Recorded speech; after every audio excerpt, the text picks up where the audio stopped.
Ya, kalau yang namanya minum arak itu ya saya dari begitu naik kelas 2 SMP saya sudah minum arak sampai saya kelas 3 STM gitu.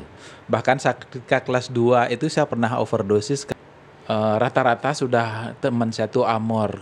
Oh berarti Dikasih. sampai sekarang bisa Pak menilai ini araknya bagus atau Oh gimana? bisa. Karena Basma Kelo udah di peminum gitu Iya, kan iya. itu. Kalau Pergub nomor 1 2020 itu sama dengan meniadakan arak. Yang Pak Kosternya. Iya, itu sama. Kenapa? Untuk proses produksi harus ada izin. Mana ada pengrajin arak punya izin? Bukan barang ecek-ecek itu karena negatif investasi. Mestinya ini diperjuangkan oleh para DPR dari Bali ini di DPR RI diperjuangkan gimana. Tapi kenyataannya kan berbalik 180 derajat. Justru sekarang undang-undang RUU tentang miras justru sudah sekarang masuk prolegnas. Kalau itu diberlakukan, kita minum di sembarang tempat langsung dipegang. Tuh, sibuk mabuk terus sementara mabuk arak kita generasi muda Bali mabuk arak, generasi pendatang mabuk kerja dia. Warungnya nggak tutup-tutup 24 jam.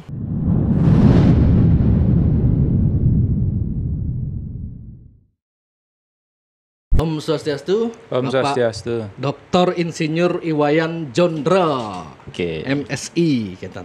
Ketua Umum. Ketua Umum Pak nggih. Ketua Umum Paiketan Kramo Bali. Iya. Niki sedang heboh niki Pak. Setelah hari arak. Biasa. Kenapa Pak begitu getolnya menolak hari arak niki Pak? Apakah ini keputusan pribadinya Bapak? Tapi keputusan secara organisasi dari Paiketan Kramo Bali. Tapi sebelum itu masyarakat Bali mungkin banyak yang belum tahu Pak. Tapi Paiketan Kramo Bali niki napi sejak kapan diberdiri dan siapa orang-orangnya gitu mungkin bisa Ya, Paiketan Kramo Bali namanya aja Paiketan Kramo Bali, pasti hanya orang Kramo Bali yang ikut berarti orang-orang Bali. Iya, nggak ada orang lain. Jadi siapa yang dimaksud Kramo Bali ya orang Bali yang mekrame gitu, yang tercatat di desa adat gitu. Oke. Bukan orang Bali yang nggak jelas latar belakang adatnya, organisasinya Kan siapa. banyak yang demo-demo yang mengatasnamakan masyarakat Bali tapi di dalamnya banyak bukan orang Bali kan gitu ya. Bukan orang Bali, ada juga orang Bali yang tidak mendesa adat kan gitu kacau. Oke. Kalau begitu saya bilang Kramo Bali berarti dia itu orang Bali Masyarakat Bali beradat. Ya, beradat. Nah, Itu. Bapak kan kalau yang baca biografinya Bapak ini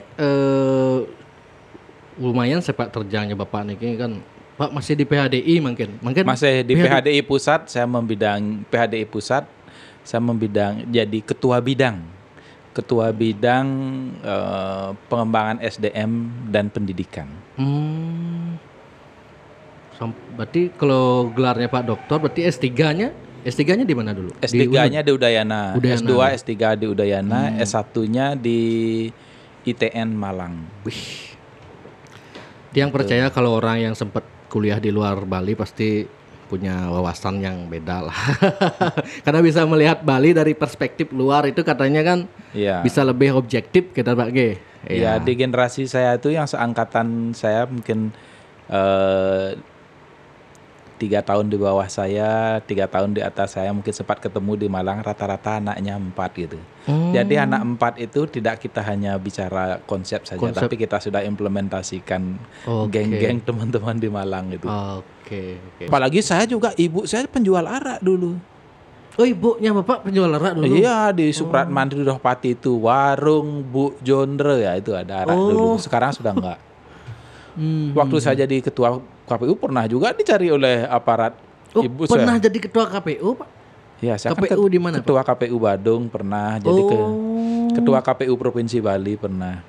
Pernah ketua KPU ke Provinsi Bali? Wih, kebetulan yang tertarik juga bahas soal KPU ini kan musim pilkada nih Pak. Halo Pak, dosen apa Pak? Mungkin ngajar teknik elektro. Teknik elektro, berarti pembagian listrik, mesin gitu Pak nggih berarti ya? Iya, listrik. Dan saya dosen teknik elektro, saya juga punya paten yang sudah saya produksi sendiri dan dipakai oleh PLN seluruh Indonesia. Punya napi? Hak paten. Hak paten. Jadi saya semua punya sebuah penelitian yang saya buat produknya, itu saya jadikan barang.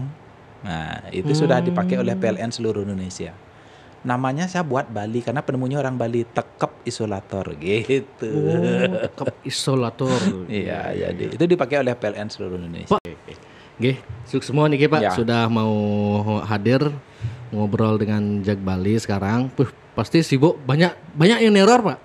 Kalau neror, astung karo nggak ada gitu. Nggak ada ya. Ya karena saya baik pada semua orang gitu. Oh, Saya, gitu. teman saya banyak. Yang gitu. nelpon Pak bilang kemarin, saya masih ada ketemu sama Intel gitu. Ya itu dari Intel. Oh, Mungkin Intel dia banyak yang nelpon banyak, semenjak Pak menyuarakan ini ya. Ya dari Polresta, dari Polda gitu kan.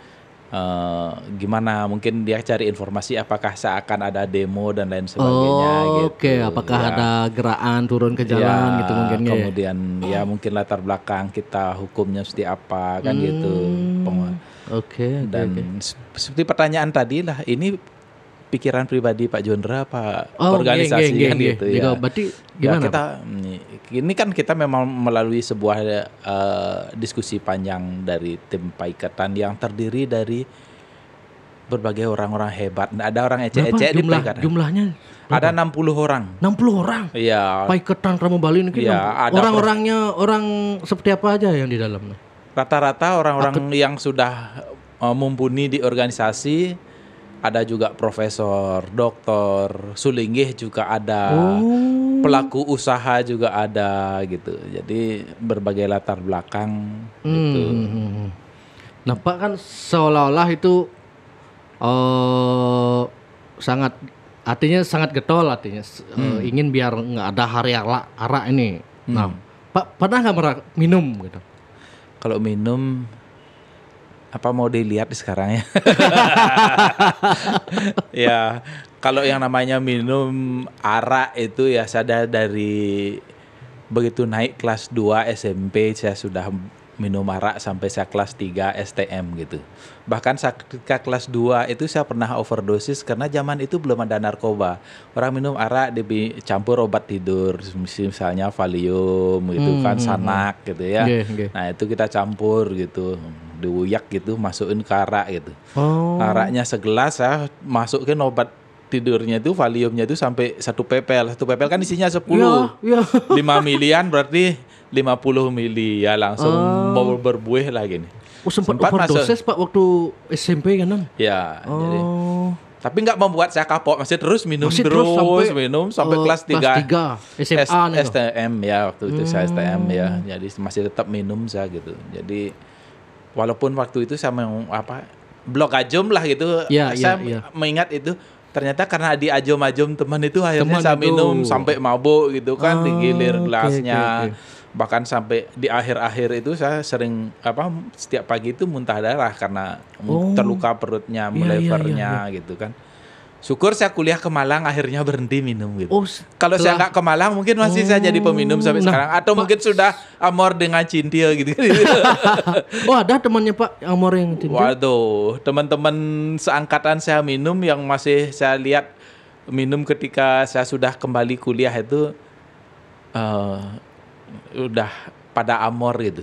Gara-gara sakit karena mungkin pasti dampak dari minuman itu. Karena sakit yang derita itu dia itu lever, tekanan darah tinggi, jantung, kemudian gagal ginjal, kemudian diabetes gitu. Jadi rata-rata sudah teman saya tuh amor. Kalau yang awal-awalnya minum tapi sudah berhenti minum ketika sudah mulai bekerja gitu tuh masih ada. Tapi kalau yang masih kerja mungkin dia punya banyak uang masih tetap minum tuh udah nggak ada yang masih gitu. Yang seangkatan saya. Itu jadi ya memang luar biasa dampaknya. Termasuk saya juga merasakan ketika sering minum terus akhirnya saya kuliah ke Malang, merasa sekali pundul ini otak saya. Belajar itu luar biasa, saya banting tulang itu supaya saya bisa tamat 4 setengah tahun di Malang itu, zaman itu sulit tamat segitu. Saya belajar luar biasa. Sehari itu hanya 4 jam saya tidak belajar untuk tidur. Selebihnya itu saya belajar. Sehingga saya pakai kacamata ini waktu saya kuliah gitu. Dan ukurannya tidak berubah sampai sekarang. Itu saking giatnya saya harus sukses di negeri orang. Karena merasakan gimana jadi orang Bali di rantauan dia. Di rantauan, kemudian dibully lah kita seperti zaman sekarang kan. Itu. Ya, kegiatan adat kita, budaya kita, agama kita, ya kita harus melawan itu, menjustifikasi apa kita mencarikan risan-risan, ya otomatis kita kan harus merubah diri gitu. Itu yang sungguh membuat saya tuh berubah gitu. Kalau seandainya saya nggak ke Malang mungkin masih jadi peminum gitu. Wah. Berarti karena pengalaman Pak sempat seperti itulah, jadi Bapak sama teman-teman organisasinya memutuskan untuk menolak hari arak niki Pak nggih. Ya. Apa dampaknya kira-kira Pak kalau diterapkan tetap nih hari arak nih tidak ditolak gitu misalnya? Apa kira-kira dampaknya Genten? Ini kan dengan surat edaran itu kan bias masalahnya gitu. Bias informasinya nggak jelas gitu.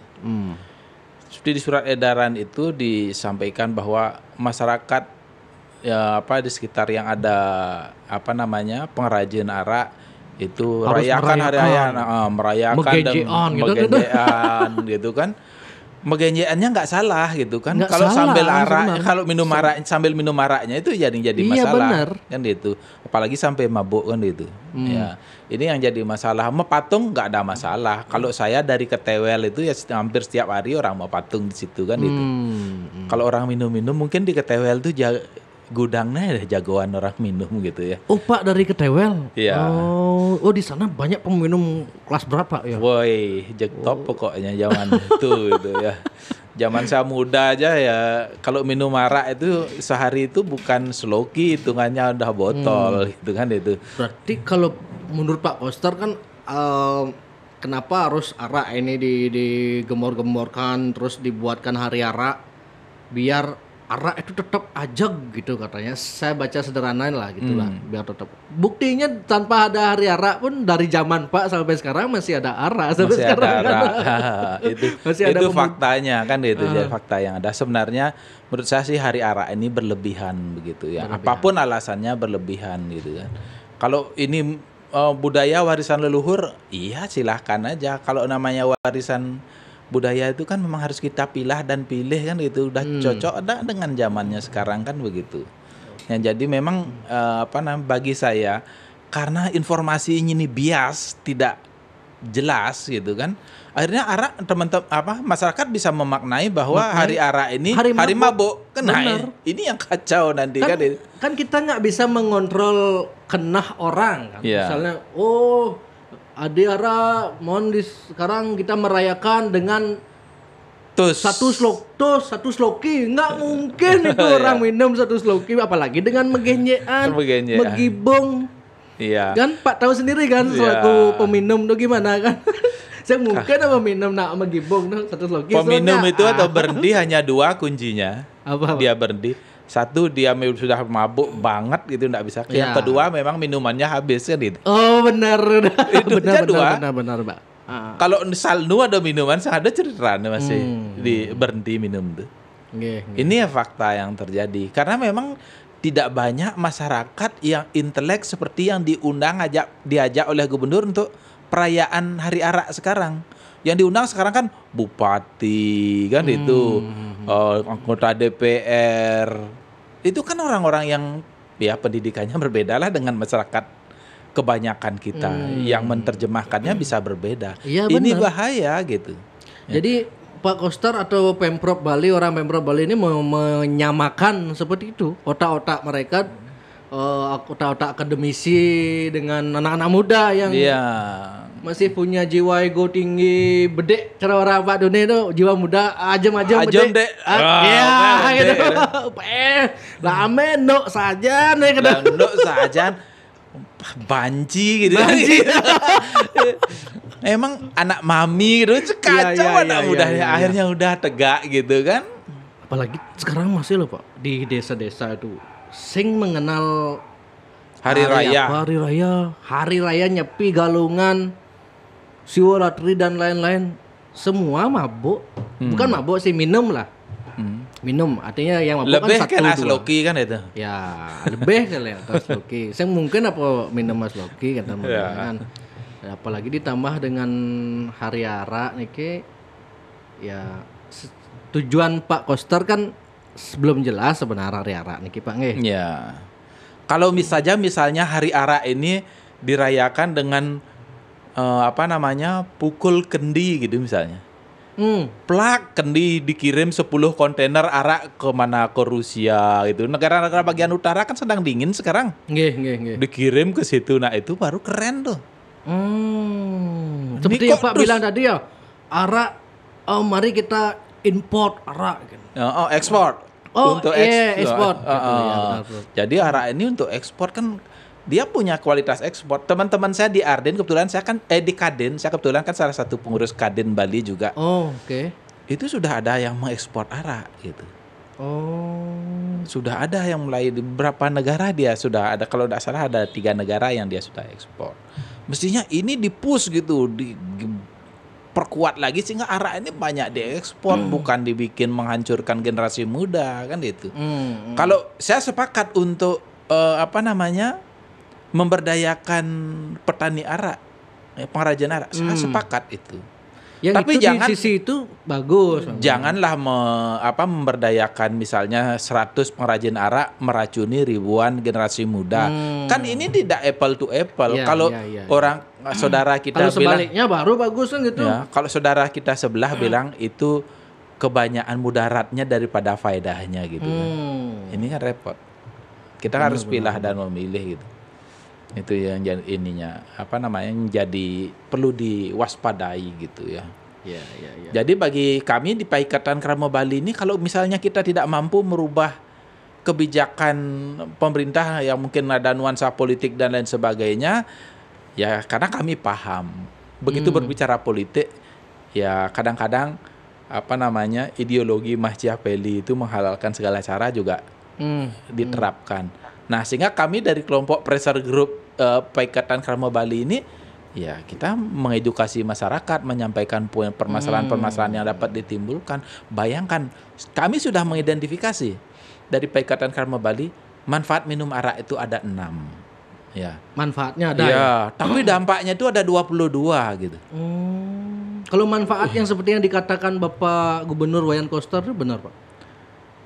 Ya mungkin. Ya kalau takarannya benar. Kalau takarannya benar kan itu. Yang jadi masalah sekarang kan arak ini sekarang standarnya berapa? Saya sudah ngetes arak yang diproduksi oleh pengusaha yang sama, kadar alkoholnya berbeda. Untung lidah saya ini tajam ini. Saya berarti dikasih sampai sekarang bisa Pak menilai ini araknya bagus atau gimana? Bisa. Karena Basma Kelo udah di peminum gitu kan itu. Jadi ketika saya sudah menjadi pengusaha, ketika sukses pun sempat saya jadi peminum lagi sekitar 2 tahun, tapi akhirnya berhenti lagi gitu kan. Ya jadi saya tahu, jadi saya kasih dua botol arak, satu warnanya bening, satu warnanya agak kuning gitu. Tanpa alatnya saya tes. Ini Pak Yan 40%. Kuning.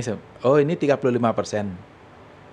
Sekan ya dok ini peminum, dia ambil alat tes, dilihat gini, nggak meleset sedikit pun. Gila. Itu. Kalau arak apa kan benar, kalau arak yang bagus diminum, ini sekalian edukasi Pak, yang ngaruh, yang bagus kan ada arak yang katanya berbahaya, misi kandungan campuran metanol dan lain-lain gitu. Ada nggak ciri-cirinya Pak, rasanya gitu? Misalnya. Kalau arak itu yang inilah lidah kita itu terlambat gitu. Karena yang ngerasain yang rusak itu di dalam gitu. Oke. Udah masuk dia gitu, nggak bisa di ujung sini gitu. Jadi ini yang memang gigit gitu, rasanya digigit gitu tenggorokan itu. Ya. Makanya di dalam peraturan menteri itu dipersyaratkan dijelaskan ada 3 kelompok miras itu ya. Kelompok golongan A, golongan B, golongan C gitu ya. Diperatur apa namanya? Arah ini golongan C, Pak ya. Golongan C. Jadi kalau yang golongan A itu sampai 5% saja, semacam bir gitu kan 5%. Ya kalau yang golongan itu golongan A, kalau golongan B itu 5 sampai 20%. Kalau yang C itu 20 sampai 55%. Kalau sudah arak dicampur dengan metanol dulu yang pernah kasus itu kan berarti itu sudah lebih dari 55%. Itu bahaya. Itu enggak bisa pakai minum. Saya pernah dibilang sama teman, ini arak nomor 1 nih. Gimana cirinya arak nomor 1? Keras. Oh, kalau mau yang keras yang nomor 1 ya beli aja di apotek alkohol 70%, 90% kan. Tapi kan itu bukan untuk diminum. Gitu. Jadi ini bahaya kalau misalnya tidak terstandarisasi. Prosesnya tidak standar, kemudian bahan bakunya tidak standar, nanti bisa menghasilkan arak yang lebih dari 50%, 55% tentu ini bahaya. Iya. Seperti di surat napinya Pak ini kan surat apa pernyataan napi surat terbuka untuk surat gubernur. Terbuka untuk gubernur kan daripada menetapkan hari arak dan lebih baik itu masyarakat Bali diedukasi pedagang arak, petani arak. Diedukasi izinnya dipermudah. Iya, karena menurut Pergub 1 tahun 2020 itu kan begitu. Saya setuju dengan Pergub itu. Memang itu ada positif. Coba kalau saya ngobrol kemarin dengan pedagang araknya, katanya begini Pak. Misalnya dia kan sekarang ini gini. Kalau Pergub nomor 1 2020 itu sama dengan meniadakan arak. Yang Pak Kosternya. Iya, itu sama. Kenapa? Untuk proses produksi harus ada izin. Mana ada pengrajin arak punya izin? Itu dah kendalanya begini Pak. Misalnya dia nih jualan arak. Nah ini kan dijual 30.000 lah anggaplah. 28.000. Nah kalau dia ngurus izin. Jadi kan harus bayar pajak nih ke pemerintah. Jadi dia kemasannya standarisasinya nggak bisa pakai botol gini katanya. Harus pakai botol kaca. Jadi dia harus menjual ini 100.000, 70.000. Jadi dia susah menjual.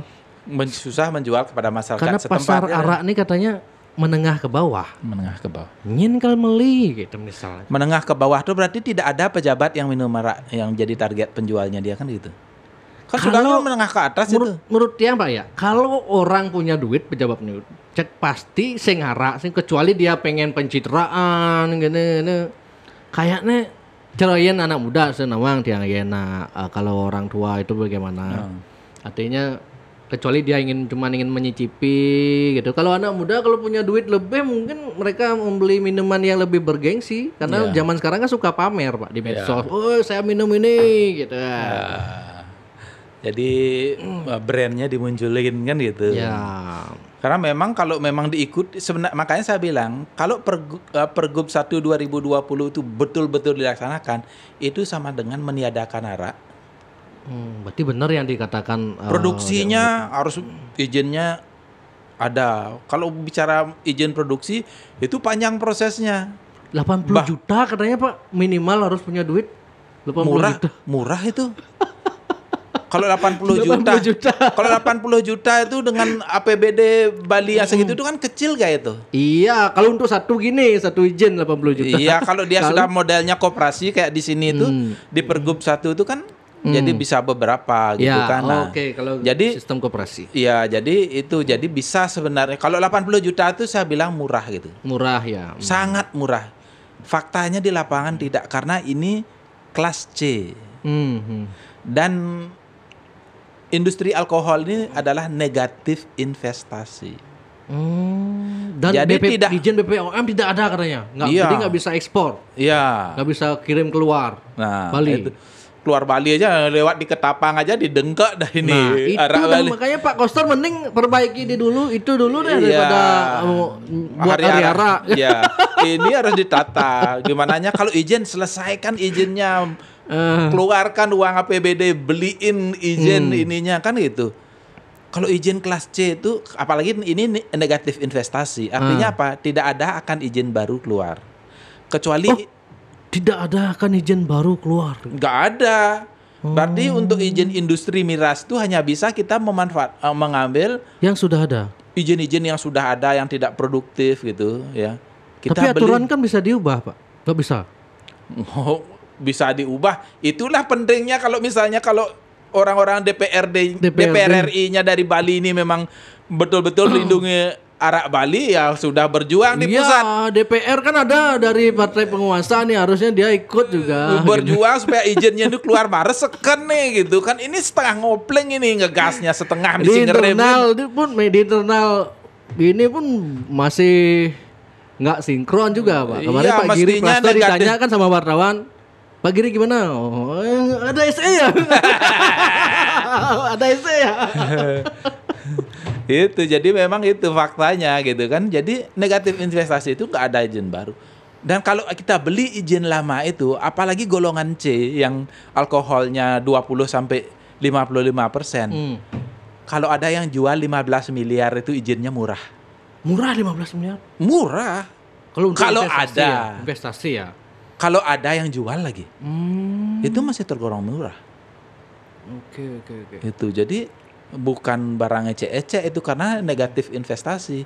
Mestinya ini diperjuangkan oleh para DPR dari Bali ini di DPR RI, diperjuangkan gimana.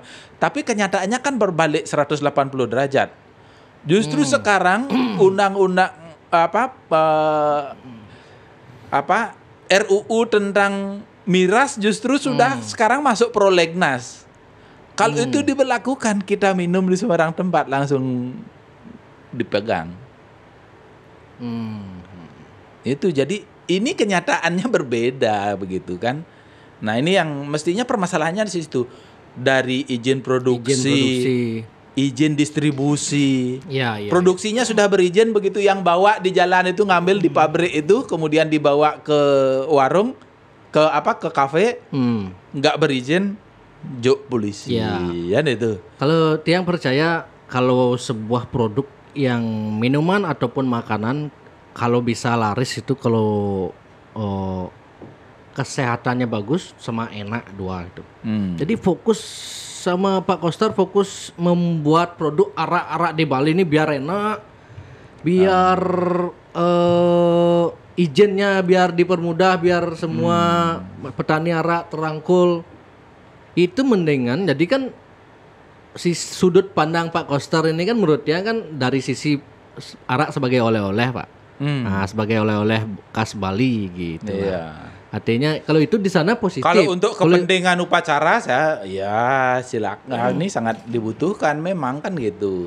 Tapi untuk upacaranya juga untuk upacara budayanya bukan dewayanya kan.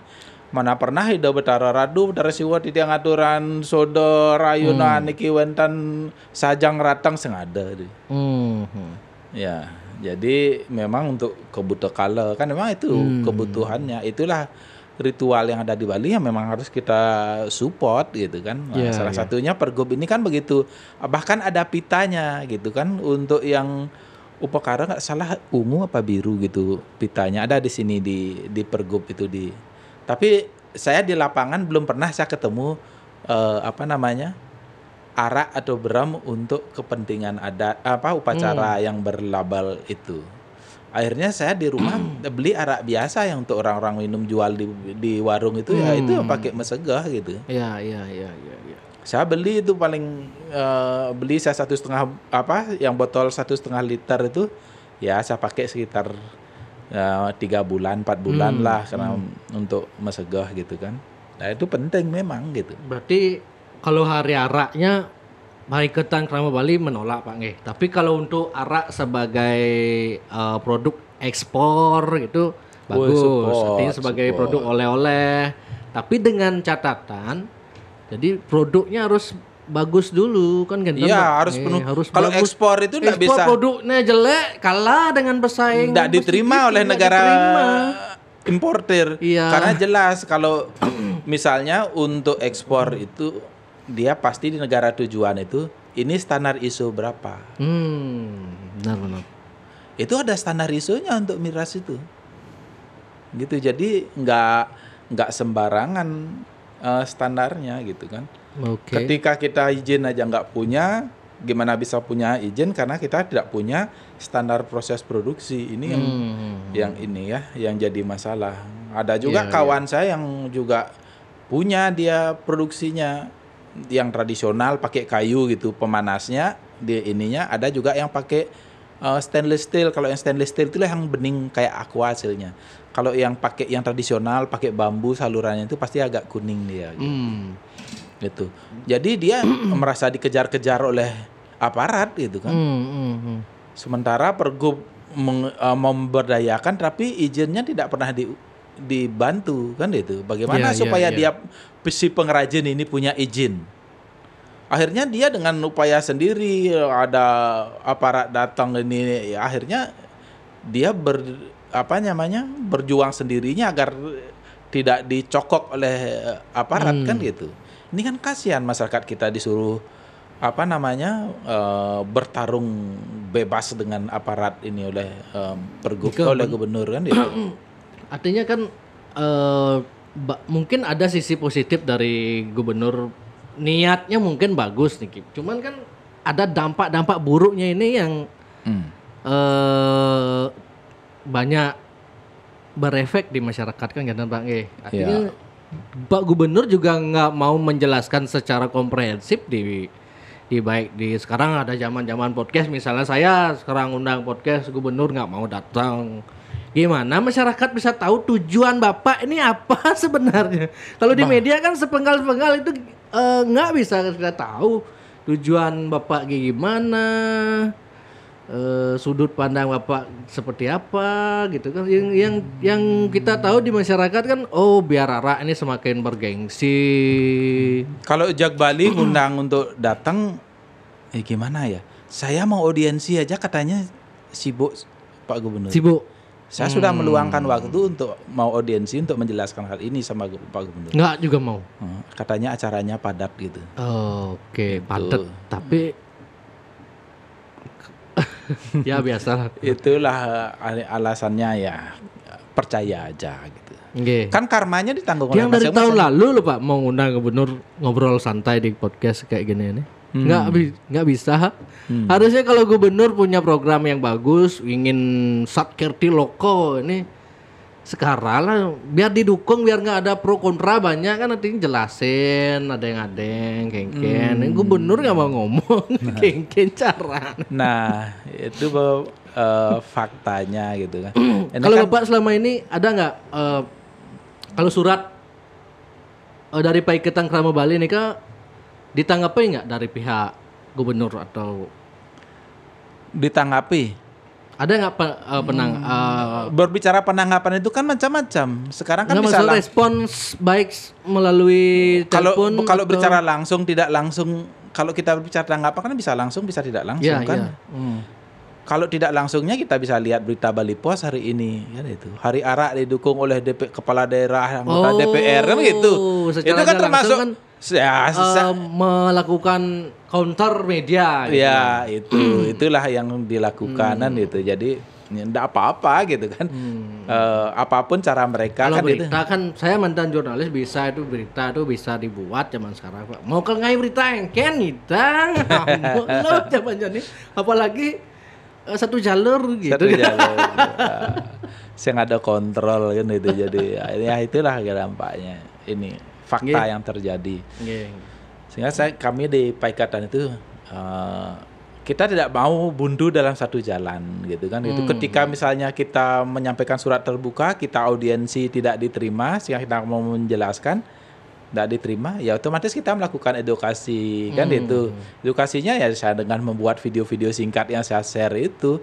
Tapi lumayan juga saya bikin video begitu itu di kemarin itu sampai diputar oleh 3.600 orang lebih gitu kan.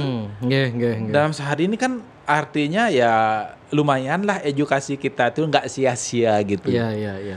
Gitu Pak kan ya. bilang kan kemarin dia baca jangan megenjean, jangan apalagi megibung, mepatung sambil minum arak mabuk. Minum arak mabuk. Fokus ngalih pipis gitu aja macam itu benar. Fokus mekuli, meyadnya gitu pas selamat kan gitu. Nah itulah esensi manusia Bali sebenarnya kan begitu. Itu sibuk mabuk, terus sementara mabuk arak kita, generasi muda Bali mabuk arak, generasi pendatang mabuk kerja dia. Warungnya nggak tutup-tutup 24 jam. Gitu. Itu kan kita nih harus waspadai. Kalau orang cerdas melihat fenomena sekarang nih jangka panjang 20 tahun ke depan nih, wih ngeri Pak ya. Woi, Kalau kita pikir coba kita lihat itu gimana orang pendatang itu bekerja giatnya luar biasa. Coba di warungnya di Edwin itu lihat di ini di sekitarnya itulah ada pedagang kecil satu los gitu, ada Pertamini di depannya buka 24 jam isi labu klip-klip. Nah, itu udah pasti dari luar. Nanti Buka 24 jam. 50 tahun lagi masyarakat Bali bengong menatapi, oh ini rumah saya bukan milik saya lagi sambil minum arak. Mabuk gitu terus. Sudah minum arak, makanan yang tadi dimakan dimuntahin. Karena habis minum arak udah bengkang basahnya gitu kan, perutnya nih kene udah dendek gitu kan. Menyedihkan, sangat menyedihkan. Saya sangat khawatir gitu. Ini ada faktor politik kira-kira Pak. Kenapa Koster ini memilih arak gitu sebagai gini? Niatnya kan produk lokal gitu mungkin. Di luar itu mungkin ada apa gitu Pak melihatnya? Ya kalau karena politik itu kan liar gitu kan, liar gitu. Apalagi kalau misalnya menganut faham Machiavelli menghalalkan segala cara. Kalau peminum arak ini kan nggak banyak orangnya, tapi suaranya kencang dan dia bisa mengancam yang lain kan gitu.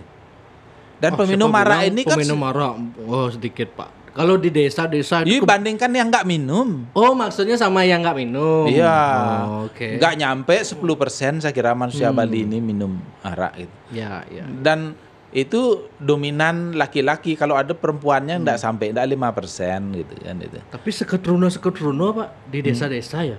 Sekarang udah peminum semua sekarang. Iya, apalagi sekarang sudah kreatif mencampur-campur jadi mojito gitu misalnya kan. Jadi lebih terangsang lagi mereka untuk melakukan itu minum-minum itu. Memang itu faktanya gitu. Terus gimana kalau memang misalnya apa yang disuarakan oleh Paiketan ini tidak ditanggapi, dianggap angin lalu lah sama pihak Gubernur Pemprov Bali dan sama satu jalurnya ini apakah Paiketan Krama Bali tetap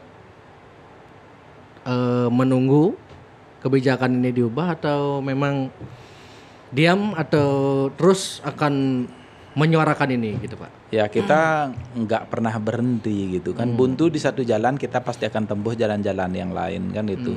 Mengedukasi masyarakat ya. Mendorong kepolisian berani bertindak tegas kan gitu. Bu, kepolisian apa gininya? Orang tidak punya izin menindak tegas ke pengrajinnya, kepada kepada distributornya, pedagangnya. Biar supaya terkendali gitu, biar nanti gubernur cepat-cepat urus izinnya. Bukan semata keinginan saya itu bukan untuk ngelingapin priok nasi para perajin itu enggak gitu. Segera ini selesaikan jalannya, carikan jalan keluar perizinannya. Sulit kalau dia kemarin ngobrol sama pedagang arak langsung, jadi itu udah kendalanya Pak. Kalau dia ngurus izin dia nggak bisa jual arak murah lagi 20.000, 30.000 nggak bisa. Memang bukan masalah murah dan tidak, itu memang enggak ada izinnya. Mau tidak mau harus beli. Oke. Izin yang sudah ada itu beli ya, dan itu kan tidak murah. Walaupun hanya kertas-kertas doang. Selama peraturan ini tidak dirubah, misalnya kayak peraturan menteri itu tidak dicabut gitu misalnya berarti kan harus payung hukumnya dulu dimantapkan ini. Ya. Baru bikin arak nih gini dulu kan. Iya gitu. Kalau misalnya arak ini diproduksi oleh pengrajin arak, kemudian dibawa ke industri itu diwadahin dengan yang dia mengkemas, dikasih merek, itu nggak boleh. Nggak boleh itu, karena di dalam keputusan menteri ini tidak mengizinkan hal itu terjadi gitu. Itu jadi ini ruwet ini gitu. Ya. Itu. Jadi di keputusan Menteri nomor 359 tahun 1997 ini jelas itu. Ini tidak diacu oleh Pergub Bali. Oh. Tidak ada jadi konsideran, saya nggak tahu kenapa alasannya. Tapi yang keputusan menteri yang sebelum ini tahun 94 diacu di dalam Pergub gitu. Tapi yang ini enggak, keputusan menteri ini enggak ada. Jadi ini yang harus ini dicarikan jalan keluar dulu. Kalau misalnya ini dipaksakan masyarakat harus berproduksi, mendistribusikan, menjual tanpa izin. Kita kan hidup di NKRI, Negara Kesatuan Republik Indonesia. Kita harus patuhlah pada peraturan perundang-undangan yang berlaku kan gitu. Ini jangan pula masyarakat pengrajin itu dibiarkan ketika dia dicari oleh aparat gitu misalnya. Ngejar juga gitu. Apalagi Herwin juga sudah nyatakan itu yang pedagang itu juga dia agak ngeri-ngeri sedap juga jual ini kalau misalnya didatangin aparat kan gitu. Iya. Ya. Yang penasaran dari 20 bahaya arak nih Pak. Dari 20 nih yang paling parah napi Pak. Apa yang paling parah? Bisa membuat kita gimana itu? Jadi kalau yang paling kalau bagi saya sebagai laki-laki yang paling parah itu membuat organ vital menjadi lebih lemah gitu. Oh, saya kan semua laki-laki harus strong nih kan. Benar itu Pak. Benar. Gini aduh. Saya tuh habis tuh. Benar, saya sama istri Pak. Saya sama istri pernah gitu mengalami gitu. Nah itu. Saya kira udah kiamat dunia nih. Kalau minum itu, wah kita strong. Istri bilang, apa kamu bilang strong apa? Lemat. Nah itu. Geng-genang orang. Benar. Ini makan ini kan itu. Nah itu secara kalau itu kan psikologis kita diserang kan stres. Memang bisa lama tapi lemat gitu. Nah itu kan itu karena kita nggak fokus kan itu. Gitu. Yang lainnya itu kan meningkatkan risiko kanker, kerusakan saraf gitu kan, gangguan jantung gitu kan. Dan tuh kolega-kolega saya yang geng minum dulu itu rata-rata amornya karena itu lever. Amor sebelum waktunya gitu Bang. Sebelum waktunya karena sakit itu kan. Artinya tanpa ada kecelakaan dan lain-lain. Tanpa kecelakaan itu. Okay. Lever yang paling banyak. Lever, jantung gitu. Kemudian gula. Ya. Karena sing kuat ya pankreas terus nerima alkohol kan itu. Ini yang ini. Ada 22 dampak negatifnya gitu kan. Hanya ada 6 yang positifnya kan. Nah, itu. Positifnya biar nggak dikira sentimen nih Pak. Positifnya apa ya Pak? 6 nih Kak. Menurunkan demam pakai kompres gitu misalnya. Kan bisa. Kompres. Oh iya. Tapi yang mau beli kompres itu sampai sebotol tuh harganya 40.000, beli aja alkohol 70% hanya 15.000 harganya di apotek itu misalnya kan. Kalau ada obat tanpa efek kenapa kita nggak pilih? Iya.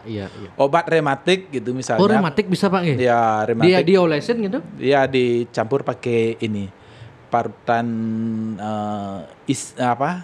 jahe diparut rendam pakai air arak diborehin gitu. Oh. Itu juga bagus. Okay.